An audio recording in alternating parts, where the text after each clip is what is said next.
The sky over the fjord is bruising purple, and the cold is starting to bite through your wool. You've been outside since dawn, hauling water, mending nets, watching the herd. Your hands are raw. Your stomach has been empty for hours. Ahead, through the dusk, one building glows. Smoke curls up from a hole in the roof. You can already smell it before you reach the door. Fat rendering, barley boiling, wood smoke thick enough to taste. Inside, 40 people are about to sit down together. Where you sit tonight is not your choice. It never is. One seat, carved and raised above the rest, is reserved for a name everyone already knows. Yours is decided by everyone else's opinion of you. Now compare that to your evening. A plate reheated alone, a screen for company.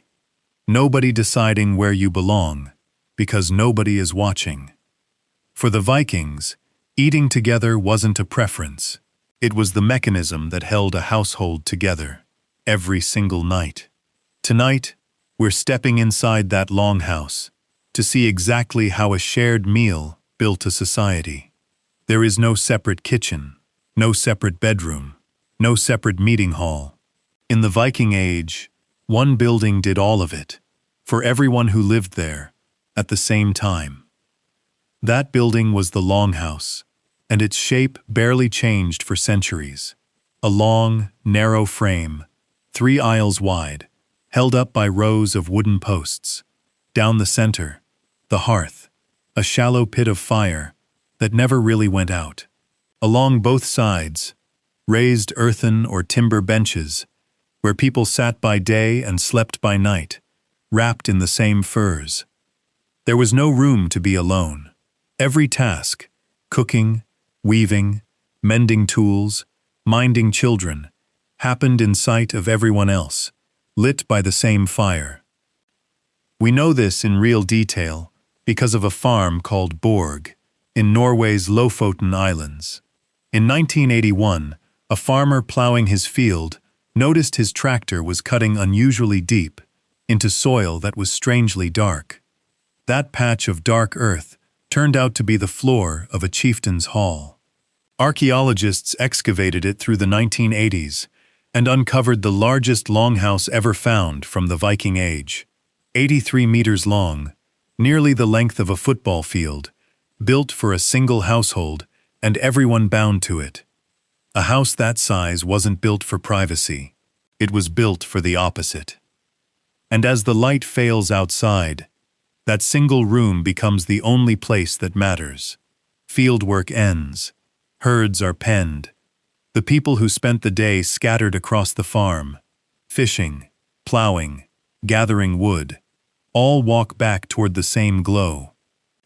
Every longhouse, big or small, was built around one idea. You were never really apart from the people you belonged to. And nowhere was that clearer than at the end of the day, when everyone came back through the same door. As people file in from the cold, nobody hesitates at the door, and nobody scans the room wondering where to sit. In a Viking longhouse, that question was already answered before you walked in. At the center of one long bench stood the high seat, the ondvegi. It faced the hearth directly, flanked by 2 carved wooden posts, the ondvegisulur, that marked it out from everywhere else in the room. That seat belonged to the head of the household, not by turn, not by invitation, by right. From there, the room organized itself outward. The closer your bench was to the high seat, the more standing you held. What the sagas call your virthing. Kin sat nearest kin. A guest of real importance might be seated directly across the fire from the host, facing him as an equal for the night. Everyone else, foster children, farmhands, elderly relatives, filled in around them, in an order the whole household understood without a word spoken. This wasn't just etiquette. It was identity, carved into wood. Sagas describe families who carried their high-seat pillars across the sea when they emigrated, and cast them overboard as their ship neared land, building their new farm wherever those pillars washed ashore. Iceland's own capital is said to have been founded that way. A chair, quite literally, deciding where a family would spend the rest of its life. There was no confusion, no negotiation, no awkward hovering by the door. The bench you sat on was a public record of who you were to everyone else in the room, read at a glance, every single night, by firelight. From the highest seat to the farthest bench, everyone in that hall knew exactly where they belonged, and knowing it, most nights, was a comfort, not a cage. So what actually filled the bowls, once everyone found their seat? Not much variety, but real substance. Most nights meant one pot, hung over the central hearth, simmering for hours. A thick stew of mutton or pork, thrown in with cabbage, leeks, and whatever root vegetables had been pulled from the cellar that afternoon. Barley porridge was the backbone of the diet, alongside dense, flat bread baked on hot stones. Along the coast, dried or salted fish, cod, herring, was stretched across the winter months, when fresh food ran short. Milk, buttermilk, and skyr rounded out the meal, and on better nights, mead or ale to wash it down. Most households ate only twice. A lighter meal at midday, once the morning's work was done, and a heavier one after dark, when the whole farm finally came back together. It wasn't varied. It didn't need to be.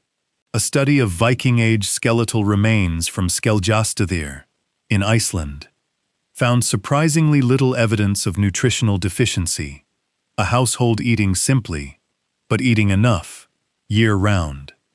Food was ladled out from the same pot, in the same order the seating already established, the head of the household first, then outward down the benches, bowl by bowl.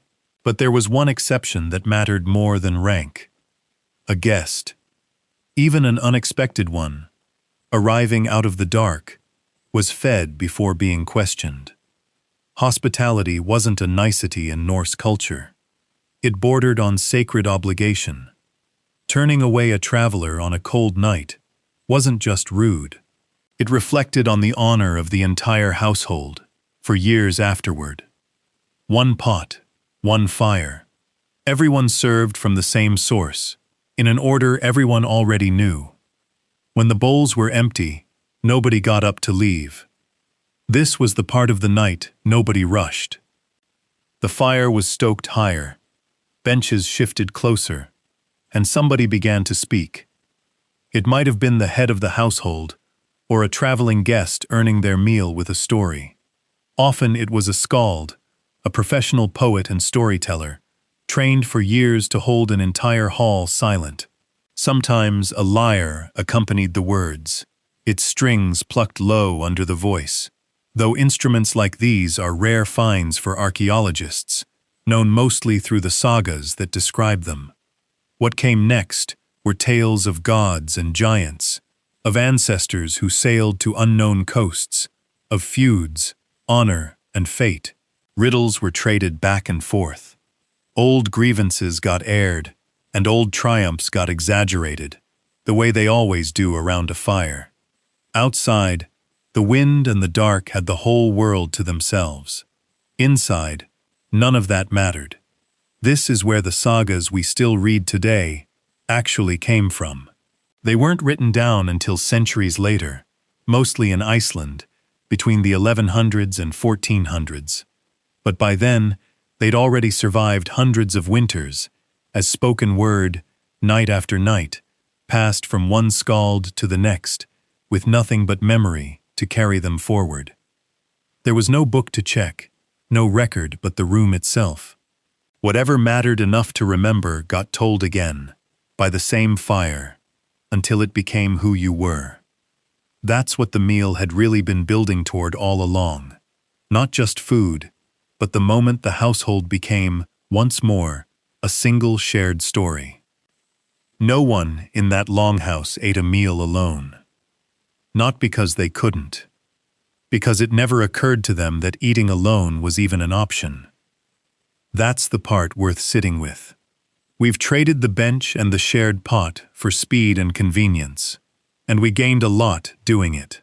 But something about that nightly gathering, the fixed seat, the same fire, the same faces, met a need we still have, and rarely name, the need to belong somewhere specific, known by people who already know where you sit.